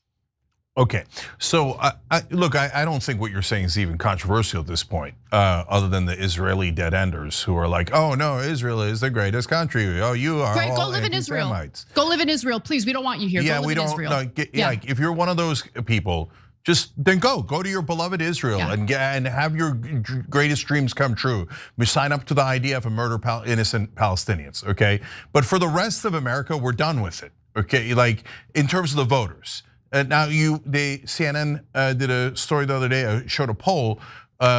Democrats have switched by about 46 points on Israel. Young Democrats have switched by 71 points. A majority of Republicans under 50 now don't support Israel anymore. They support the Palestinians. Because why? We're all watching Squid Games live on TV with real people. And that's not an exaggeration or a hyperbole. That's literally what the IDF soldiers are telling Haaretz.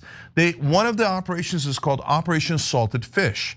And salted fish is the Israeli equivalent of red light, green light. And that's why he said it's a killing field. We do red light, green light with these guys, and we just, come, stop. And we just keep killing them and killing them and killing them. And by the way, that number was at over 500.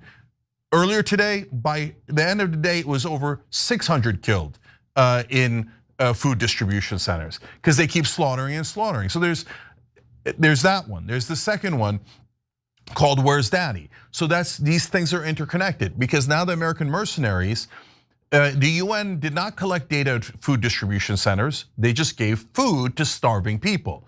But since the Israelis and the mercenaries are running this together, the Americans that are coming back home are telling the Associated Press, no, we're working with the Israelis and we're scanning all the faces to find quote unquote persons of interest or add persons of interest to the list. And how do you get to be added as a person of interest? For things like looking like you're out of place. What is that? I don't know. Some Israeli looks at the camera and goes, he looks a little out of place. You know what happens to those persons of interest later? They run Where's Daddy on them. What's that one? That one is when the AI takes the persons of interest and not only murders them, but finds anyone they might be connected to, murders them. But that's not even the worst part. Whatever is declared a person of interest, they don't kill them immediately. They wait till they go back home so they could kill their entire family by dropping a bomb on the house and murdering all the kids and the wife and everyone else. And in fact, a family today lost 6 kids under the age of 12 in one of the many bombings that happened. As Anna told you, 94 killed today. I mean, if there was 94 Israelis killed, we would have nuked someone, right? But 94 Palestinians killed every day while the Israelis are having fun playing Squid Games with innocent civilians and children. No issue at all, no issue at all. America gave them more money to do more slaughters. So I'm not done. There's more that our mercenaries are doing. And so let me read you this also from Haaretz. Today, any private contractor working Gaza, this is graphic 9, working Gaza with engineering equipment receives 5,000 shekels, roughly $1,500 for every house they demolish. They're making a fortune. This is an Israeli soldier saying this.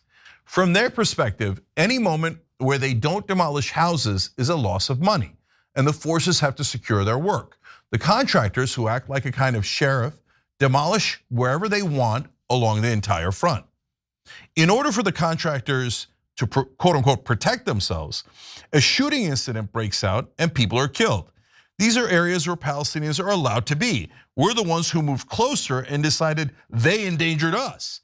So for a contractor to make another 5,000 shekels and take down a house, it's deemed acceptable to kill people who are only looking for food. Because they have to make a few extra shekels. Literally in this case, literally. So Israel is saying to American mercenaries, oh, good news, we're gonna let you murder on our behalf. I mean, we're gonna keep slaughtering, right? We're gonna keep dropping bombs, we're gonna keep slaughtering people at food distribution centers, we're gonna do Where's Daddy and kill their children. But meanwhile, we're paying you $1,500 a pop to destroy homes, and if you see anyone near a home trying to collect food for their children, murder them. And apparently our mercenaries do. This is a stain on anyone associated with this in any way, shape, or form.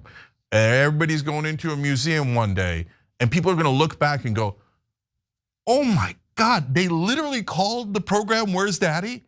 They literally called the program Operation Salted Fish. They knew they were playing Squid Games while they were murdering children. And Israel's the moral army? Oh, come on.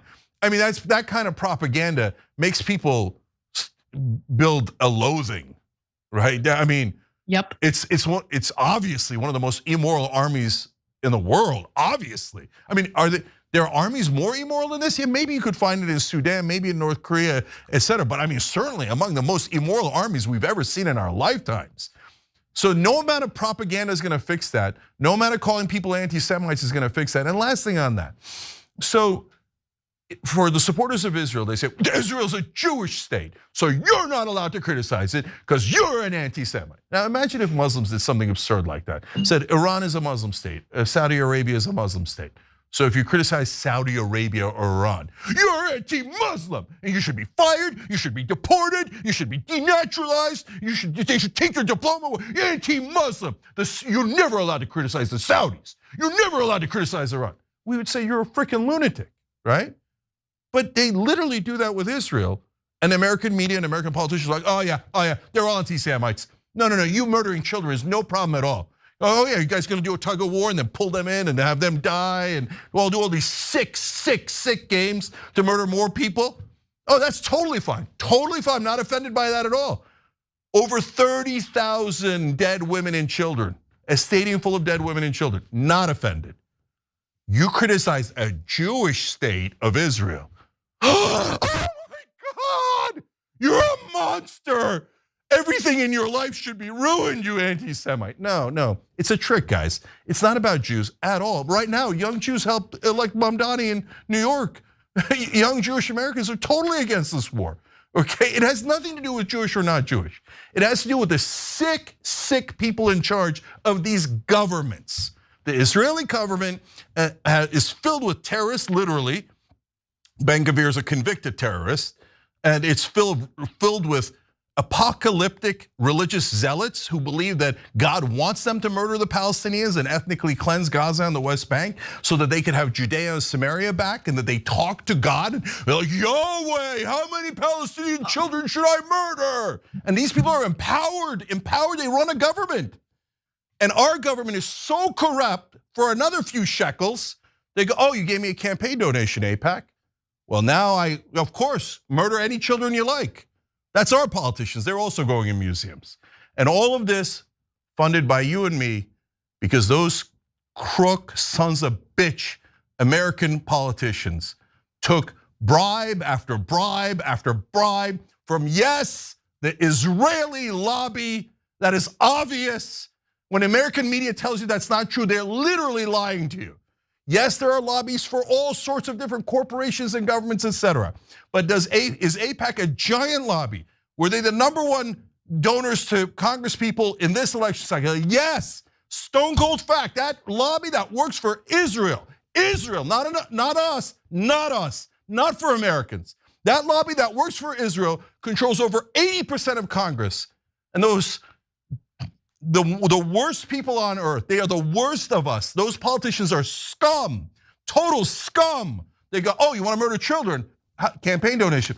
Ooh, 50,000 from AIPAC. Ooh, 500,000 from AIPAC. And the scum media who got it, oh, that's not corruption. No, you're the anti-Semite. You mentioned AIPAC, anti-Semite. No, genocide, oh, no big deal. Oh, you murdered 94 people? You murdered a family house filled with kids on purpose? No big deal. You criticized AIPAC. I am offended. God damn it, man. American media and politicians are the worst of the worst. They should all go in a genocide museum. These are the people that made the genocide in Gaza possible. Everyone on cable news and almost everyone in Congress, and obviously Donald Trump and Joe Biden. We'll be right back.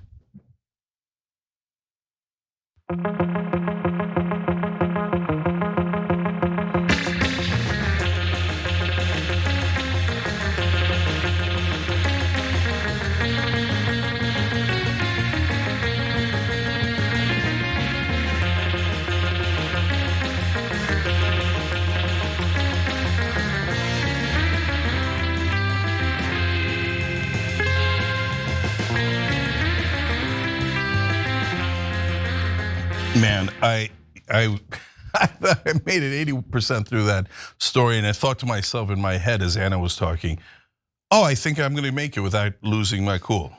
Oh well, didn't make it. Look, we have a look up shirt at shoptyt.com, and it also applies to this story. So main thing I'm saying is, look, if you're looking for who rigged the system, don't look down to an undocumented immigrant that doesn't have $1 in his pocket and to swim across the Rio Grande to get here. Don't look to your left, don't look to your right. They want you to fight nonstop, left and right, they want you to fight. They want you to fight your average American and your neighbors. The correct answer is look up, look up, look up, look up. The people in power already have incredible wealth and incredible power. If you wanna know who rigged the system and who's destroying our democracy, look up, okay?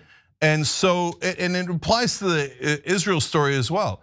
Because is it like an average Republican these days, a voter, that's saying, oh no, we want to slaughter more Palestinians? No, the polling shows that that's not the case.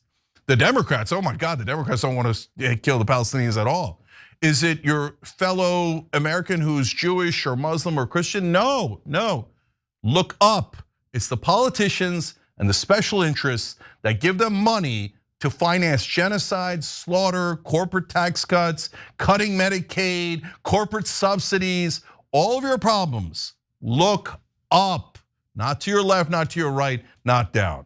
Okay, so Shop TYT also has this, Operation Hope, and many others like this get caught trying. We believe, man, we believe. If you're a member, check out the Operation Hope we did last night. In fact, somebody wrote in about that. Let me just read that to you guys. And as I find that, guys, no show tomorrow, it's 4th of July.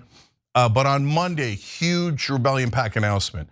We got a new candidate, he's fantastic, he's a Senate candidate. I think he's gonna win. I think all these guys are winning. I'm a true believer, but this guy has an excellent chance of winning. And it would make a huge difference. So that's on Monday's show. Solidarity Works says, a small win. Kyle Kalinske just praised the political genius of Zohran Mamdani for talking to and winning over Republicans, conservatives, and magnetized people. Interesting. Cenk might have helped him see reason. I really doubt it. I bet if you asked him, he said, no. Mamdani doing it is great. Cenk doing it is terrible, okay? Did Mamdani do this? Okay, I don't know. You should ask Kyle. Cenk might have helped him see reason. Okay, by the way, watch the town hall, Project Hope, and thought it was one of the most beautiful examples of what actual democracy looks like. Thank you. May join in when my current moving situation stabilizes in the next few months. Thank you. Everybody check out the, look guys, when you check out the Operation Hope town hall, you see like, I'm actually taking ideas from you guys. And those ideas are amazing, and then we're trying to do them. There was somebody in the town hall last night who helped Mamdani win. I love it, and he's trying to get Mamdani on the town hall to talk to you guys. So get involved. Little Mac McGee says, I'll be honest, as a straight white progressive male, not gonna lie, I have often felt very unwelcome in certain corners of the left over the past decade. Well, you're welcome here, brother, man. We don't care about race, we care about equality and justice. We'll be back.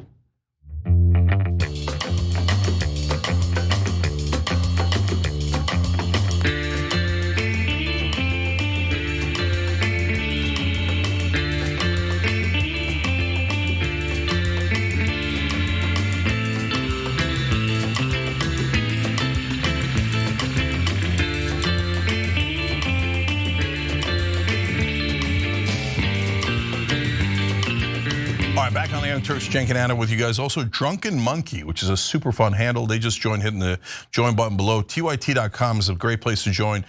You get a couple of months off of annual membership there. Guys, also, you can do things for free that are amazing. You just subscribe to the channel, you could ring the bell. All of that is really important. We appreciate you guys. And oh, by the way, the one other thing I forgot to mention about Shop TYT is hot dogs are my favorite meats on there. And for 4th of July, it's kind of a perfect shirt. David McGurran says, thank goodness for you guys speaking truth and telling it like it is. Educating folks on what's really going on is the gift that keeps on giving. Well, David, you're very kind for saying that. He's a YouTube member. Let's go to Super Chat. Titan writes in, Anna, I agree with you 100%. But in order to do outreach successfully, we have to have a better alternative to point to. That's the problem with this two-party system. They both suck. They both can say nice words, but action is lacking. Yeah, that's totally true. I totally agree with you. Yep. DJ Payne writes in, this is the time where we all have to look at each other as a collective community and help each other through the hard times to come. I don't know how, but it begins with having a little faith in each other as a people. My God, do I agree with you, DJ Payne? Absolutely. So let's start to believe in each other and look up to see who we should fight, because that's the people in power. He also wrote in, Cenk and Anna are brutally honest, and I love it. Even if I don't like the truth, at least I get the truth. That's a powerful statement. Even if I don't like it, I get it. And he appreciates that. Donna Monroe says, a point I heard today is that many GOP voters may not even know that they are on Medicaid, because a lot of states take the federal money but then rename the program in their state. Donna, you're totally right. In fact, Obamacare was renamed in Kentucky, and in one of Mitch McConnell's re-election efforts, he spent all of his money in the last 2 weeks of the campaign defending the Kentucky version of Obamacare, but nobody found out that it was Obamacare because they renamed it. Okay, the state did. And of course, mainstream media was like, oh, the #1 opponent of Obamacare campaigning on saving Obamacare and lying about it, and he was going to vote against it as soon as he gets back into power. Not going to say a word, because Mitch McConnell is a beloved corporate Republican. Doesn't matter if they're Republican or Democrat, as long as they're corporate, then mainstream media loves them. Okay, so guys, we got to take another break here real quick. We got more important stories coming up for you in a minute. I bet you're a big Lee Marvin fan, aren't you?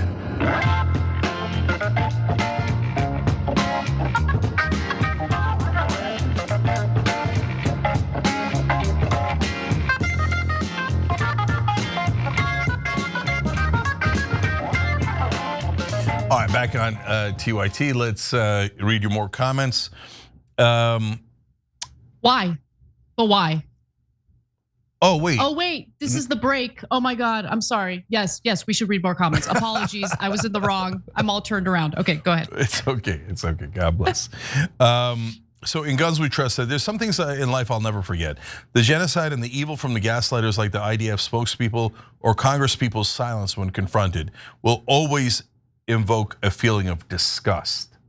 Now, you know what's happening now? And I forget if in Guns We Trust is in this category, but there's a lot of good Christians who are starting to get furious with what's happening in Gaza.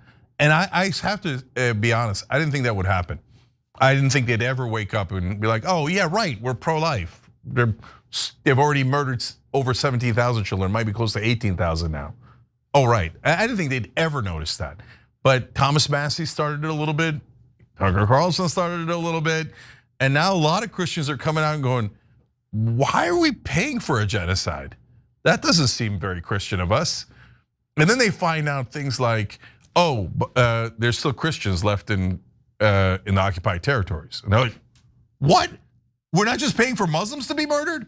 We're paying for Christians to be murdered? And then yesterday I put out a tweet about how, in Islam, the prophet that comes back to save humanity is not Muhammad, it's Jesus. Because the Quran, according to Muslims, is the third book, Old Testament, New Testament, the Quran. And Jesus is one of the most important prophets, obviously, and he comes back at end times, not Muhammad. And people have no idea of that. They never, ever heard of it, right? Why? American media needed you to hate Muslims. So they got you to hate Muslims. Do you guys know that it's the third book? Like, you don't have to believe that, meaning like you don't have to mean, oh, okay, since you believe in the first two, you have to believe in the third book. No, but Did you know they were all in the same religion, the religious family? No. The Muslims must be hated. The Muslims must be hated so that when Israel takes their land and kills their children, it's totally okay because they were dirty terrorists and they had it coming. Anyway, Mechanicor writes in, thanks for the member read, been a member off and on through the years as I've been able. It's more and more a Farquad world. Quote, some of you may die, but it is a price I'm willing to pay. Keep being a light in the dark. Thank you, brother. And thanks for being a member, it makes a big difference. Let's go to tyt.com members. Verbose Dragon said, I've used this from the beginning of the show. I've used the word aplomb in casual conversations, and I'm only 42. Though I think it's more about my brand and my age. The verbose dragon hoards words like they're going out of style, especially those that have gone out of style. Okay. Okay, I will allow it. There you go. You see that? You see one of our members talked Anna into that. You see, that's open-minded and open-hearted. Eclectic Miscellaneous says, hi all, it warms my heart to see that Republicans were able to put their differences aside once again to screw us all over. Oh, right. And then Pseudo Dragon says, Republican hate for Mamdani is fake and performative. Democratic hate for Mamdani is real and visceral. It sure is. That's a great point. Yep. And BS 1954 says, hey TYT, can I get a shout out for my wife, Marianne? Tomorrow is our 40th anniversary. We've been members since 2000 and watching ever since Cenk was on MSNBC. Wow. Happy anniversary. Love it. You did it.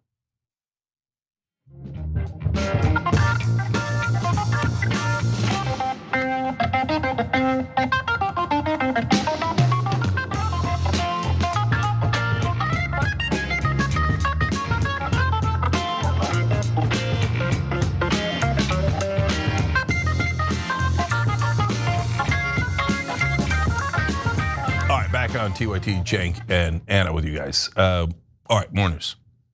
Let's get to our next story. It has to do with Iran and whether we destroyed their nuclear capabilities. Based on the success of the US and Israeli military strikes, Iran is much further away today from a nuclear weapon than they were before the president took bold action to fulfill his promise to the American people. And that promise was Iran will not have a nuclear weapon. Well, you just heard from the Pentagon's chief spokesman. His name is Sean Parnell. And well, he's got an interesting assessment of the damage that the United States was able to carry out against Iran's nuclear facilities. He states that Trump has kept Iran from ever making nuclear weapons. But when pressed for specifics later in a press briefing, Parnell had an interesting answer. Let's take a look.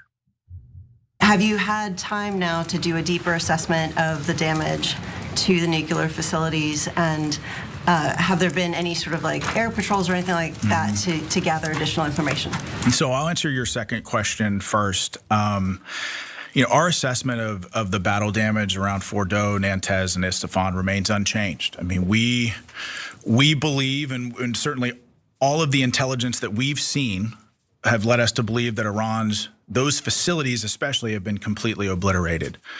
And the interesting kind of side point about this, Tara, is that all of the conversations that we've had since Operation Midnight Hammer with our allies all around the world, but certainly also in the region, they say a couple of things. They share our sentiments about the degradation of Iran's nuclear program and the fact that we have degraded their program by 1 to 2 years. At least intel assessments inside the department assess that, and I think their intelligence shares that conclusion. Just current assessments by this department think it's been degraded or delayed by 1 to 2 years? I think we're thinking probably closer to 2 years, like degraded their program by 2 years. Look, I don't care. I'm going to just come out and say it. The country that's making a big deal about Iran enriching uranium is carrying out a genocide in Gaza. They have nuclear weapons. They started a clandestine nuclear program in like the 60s, are not part of the non-proliferation treaty. I'm more concerned about the rogue state of Israel at this moment. But nonetheless, let's keep playing this game about how Iran is the real threat here. Let's go to the next video where essentially Parnell reiterated that Iran's ability to build a bomb is degraded, but not completely obliterated. Let's watch.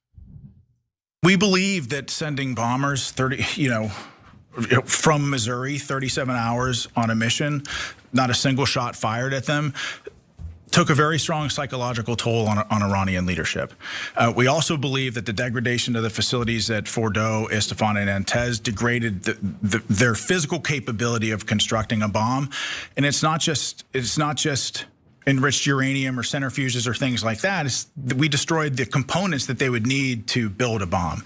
And so when you take that constellation of different things into consideration, yeah, we believe that Iran's nuclear capability has been severely degraded, perhaps even their ambition to build a bomb. I mean, ultimately, the president has said he's not going to allow them to build a bomb. The Israelis are not going to allow them to have a bomb, and they know that.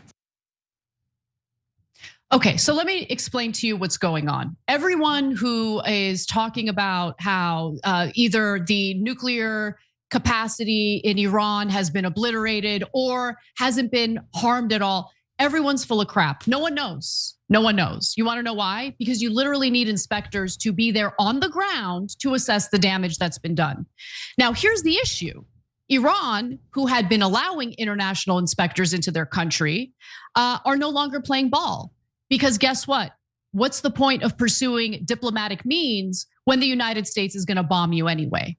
So the only way in preventing Iran from building nuclear weapons was the diplomatic agreement that was reached between the United States, Iran, Russia, European countries in the JCPOA, the Iran nuclear deal, that prevented them from building nuclear weapons. We had inspectors going in to ensure that that was the case. But Israel isn't concerned about Iran's nuclear weapons. Israel wants regime change war in Iran. That's what this is really about. So at this point, knowing the reality of the situation, hearing the incessant questions from reporters about the nuclear capability of Iran makes me want to pull my hair out, because it's not about the nuclear weapons, you idiots. It's about the fact that Israel wants to drag us into a war with Iran to do regime change, as they did with Libya, as they did with Iraq. By the way, those two cases didn't work out so well for Israel, did it? Or the United States, more importantly. So why don't we stop pretending?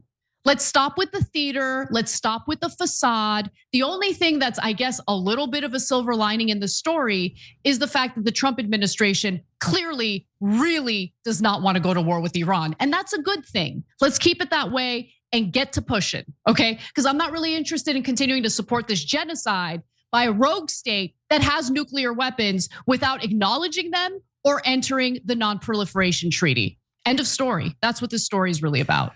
Yeah, so the so-called 60-day ceasefire in Gaza is nonsense. The ceasefire between Iran and Israel is nonsense. I'm gonna explain why. They don't really exist. They're a figment of Donald Trump's imagination. I wish they did exist. I hope he could get him to do it, but I'm gonna explain why they can't in a second. I'm gonna disagree with Anna on a couple of quick things in a sec as well. First though, on TYT, we're asking you, in essence, the same thing that Anna's asking you there. If Iran's uranium enrichment program is not fully destroyed, do you even want to know? A, yes for national security, and it's always better to know. Or B, no, it'll just be used as an excuse to attack Iran again, right? Yep.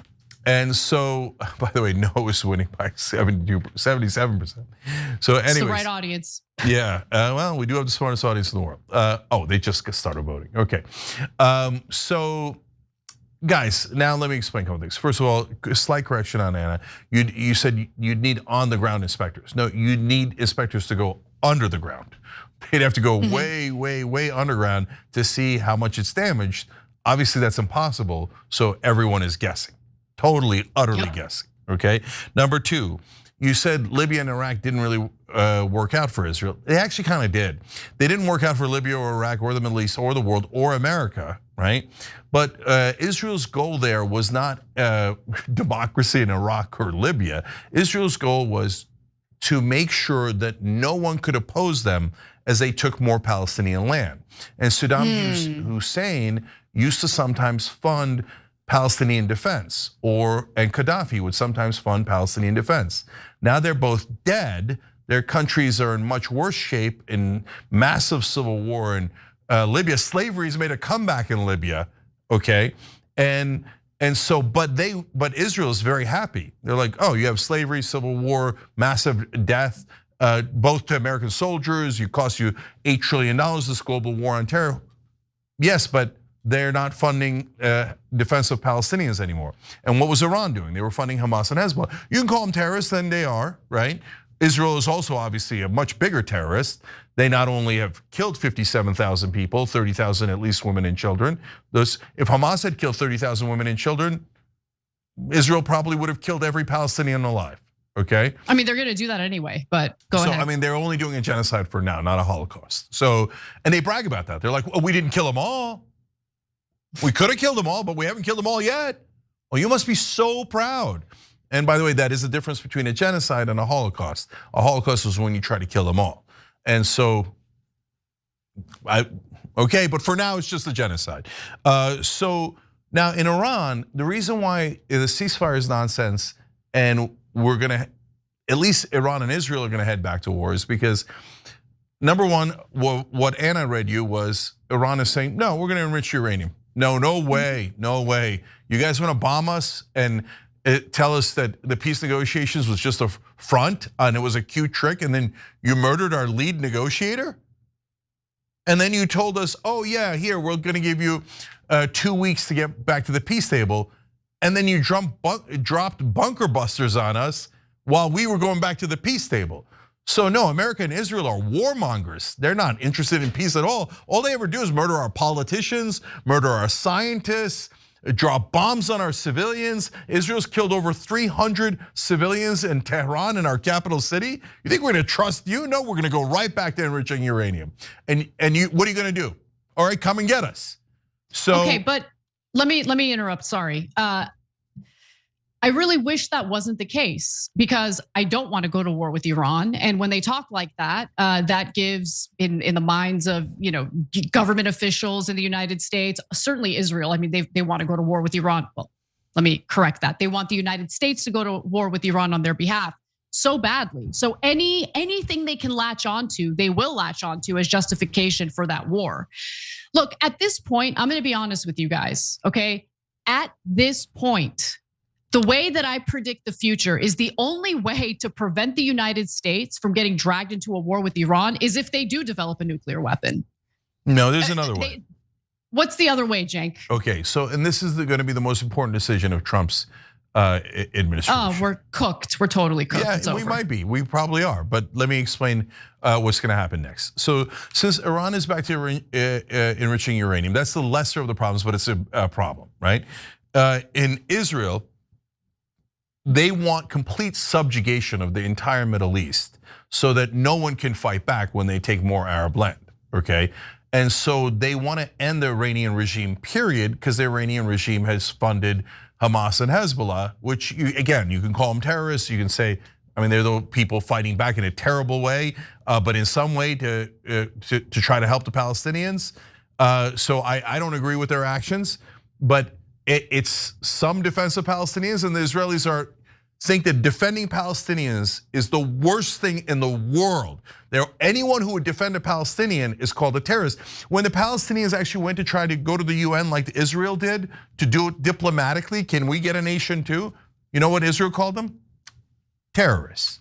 Because anyone who would defend Palestinians in any way, shape, or form has been relabeled in the West as terrorists, and they must be murdered because they're the bad guys, right? And what have they done? They've subjugated Palestinians for 58 years, 5.5 million Palestinians in the occupied territories. They've taken more of the West Bank. Now they're saying that they're going to take Gaza. They're in southern Lebanon, western Syria, etc. So my point is, Israel's never going to rest until they murder the leaders of Iran, who in their mind are trying to help Palestinians, right? Until the entire Middle East is subjugated and says, yes, Israel, we serve you, right? By the way, you might be surprised. I met an Arab American the other day, and he said he's lived in Egypt, Saudi Arabia, and Jordan. And if you speak out against Israel in those countries, their secret police come and get you because their governments are working with Israel. So they want complete subjugation of the Middle East. But they're not gonna get that because that's too freaking hard. It's too big, too many people, too many countries. So Israel's gonna go and try to destroy Iran, especially if they're enriching uranium. And then Trump's got a decision to make. Is he going to say yes, regime change, yes, boots on the ground, and then he will become the most despised president in American history? And yes, he will lose a giant chunk of his voters. And yes, they will be furious with him if he puts one boot on the ground in Iran. You could not believe me now, it's okay, and I hope we never find out, right? But that's for sure. On the other hand, if he says Israel starts bombing Iran and Trump, and because Trump's a wild card, you never know. If he says to them, hey, I told you not to bomb them, and there was a fake ceasefire, but I want a ceasefire, and I meant it. And even though the terms don't make any sense, and you guys didn't actually come to an agreement, but I declared it. So if you're bombing them, I'm out. America's out, you're on your own, Israel. Then he would become the most popular president, no matter what else he did, and they would build statues of him. I'm being honest, and he would win a Nobel Peace Prize. But he's very unlikely to do that, because at the end of the day, AIPAC and the Adelsons will come along, and Trump will go, oh, money, money, is my guess. But hey, it's his choice, not our choice. All right, don't have any faith in that, but we'll see. We got to not take a break. It's done. We're done with the show. Bonus episode is next. If you're a member, check us out in just a few minutes. If you're not, tyt.com/join. We don't have any fun stories, so we'll see you there. Yeah.